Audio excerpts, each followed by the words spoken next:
I'm sitting on part of a wall enclosure that surrounds an area where long ago there used to be an altar. And this actually dates back to the time just after King Solomon. So King Solomon dies and he has an enormous kingdom going all the way from the Euphrates in the north right down to the Nile River in the south. And what happens after he dies is that his kingdom is divided. So in the north, Jeroboam gets that part of the kingdom, and in the south, Rehoboam gets the kingdom of Judah. And from that point on, the northern part of the land is known as Israel, or it's the part of the land that Yeshua refers to as Samaria. So Jeroboam is very smart, and he understands something about what the Torah requires of the Jewish people. And one of those things is that they must go from wherever they live to Jerusalem 3 times a year. And he becomes afraid that his political power over the people who live in his kingdom is going to be dissipated by them going to Jerusalem. And he is afraid that they will actually change allegiance to King Rehoboam. So in 1 Kings chapter 12, a story unfolds where he decides that he is going to make an alternative place of worship. And I'm sitting on top of the wall that would have surrounded that place of worship. If you can see in the background, the shape with the 4 corners on of it that looks like it's made out of metal, that is actually showing us the size that the altar would have been. And very interestingly, the whole altar complex is actually strikingly similar to the dimensions of the temple in Jerusalem. But there is one thing that gives us a clue that the God of Abraham, Isaac, and Jacob is not being worshipped here. And that is that there are stairs on the left-hand side here. So the prophet Ezekiel actually specifies that in order to go up to the altar, it must be a ramp. There must not be stairs. There must be no chance that the priests could expose their nakedness as they are going up. So we know from the fact that there are stairs here that this was actually a pagan altar. And in fact, what Jeroboam actually did was on the platform behind to place a golden calf. Now, the last time that the Israelites had worshipped a golden calf was when they were in the Sinai desert. And so he actually repeats this sin and this idolatry.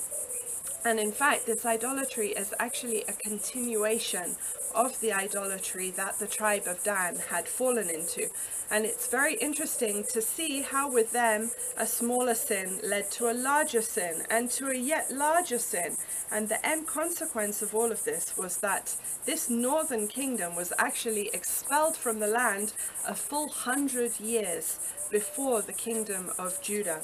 So the sin begins when Dan are assigned a tribal territory that is on the coastal plain, and they're afraid to conquer it. They don't want to take it because the land is full of Philistines or of giant people, very wieldy warriors who were experienced.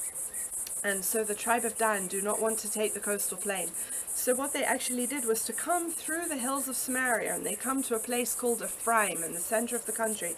And there they go to the house of Micah, and they actually decide to steal some of his house idols, and they also decide to take the Levite who is living in his home, who is no longer a priest to God, but who becomes instead a priest to false gods. So they take him and they take the idols and they bring him up here and they begin to worship these idols. And in this place they come to a land of unsuspecting people. We're right in the northern part of the country here, and no one was expecting to be attacked. So in fact, the people who were living up here, the Canaanites, were living in a city that was not really even walled in the same way that it was 1,000 years later. And so they were very easily able to take this territory. And then, as we already mentioned, at the time of Jeroboam, he comes up here and he makes this whole altar complex, and then the golden calves are worshipped on the altar behind. Let me just read to you a little bit of this passage from 1 Kings chapter 12 so that you can hear the heart of God and how he is grieved, and you will see how certain words are repeated over and over again.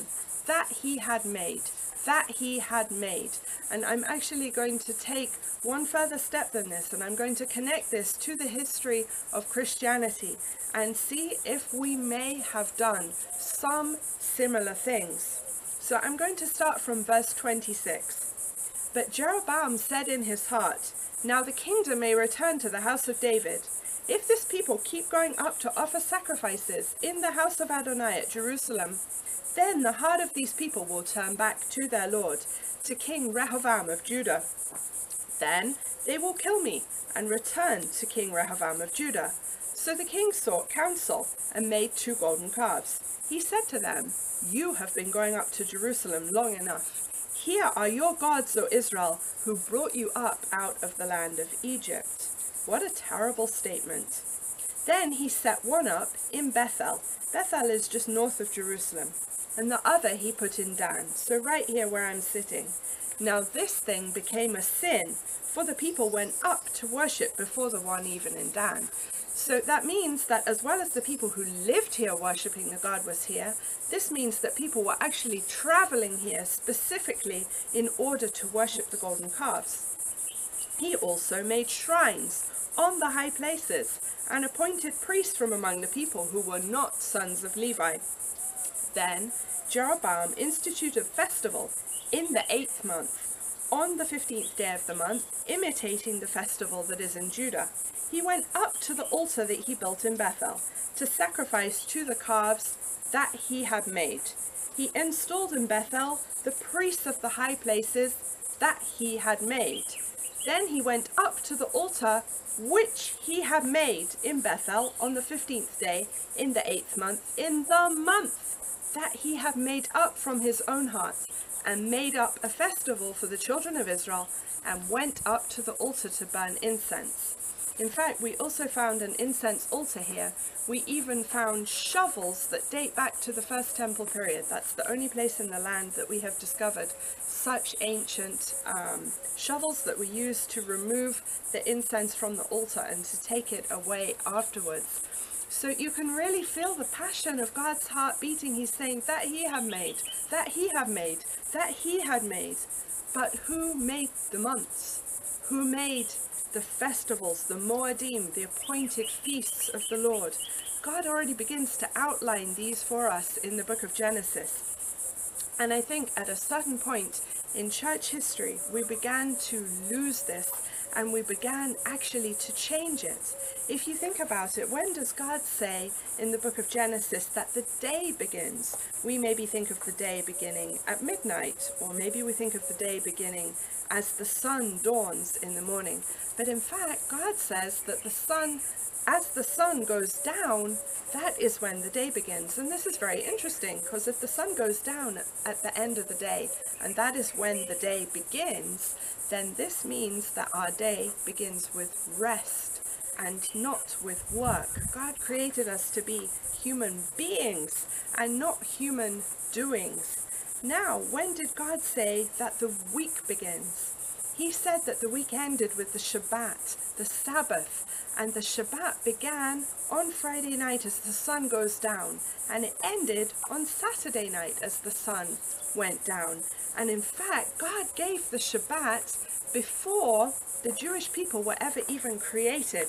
In the book of Genesis, right, in chapter 2, the Jewish people have not yet been created as a people, and so the Shabbat doesn't belong to the Jewish people. It actually belongs to God, and it belongs to all of creation.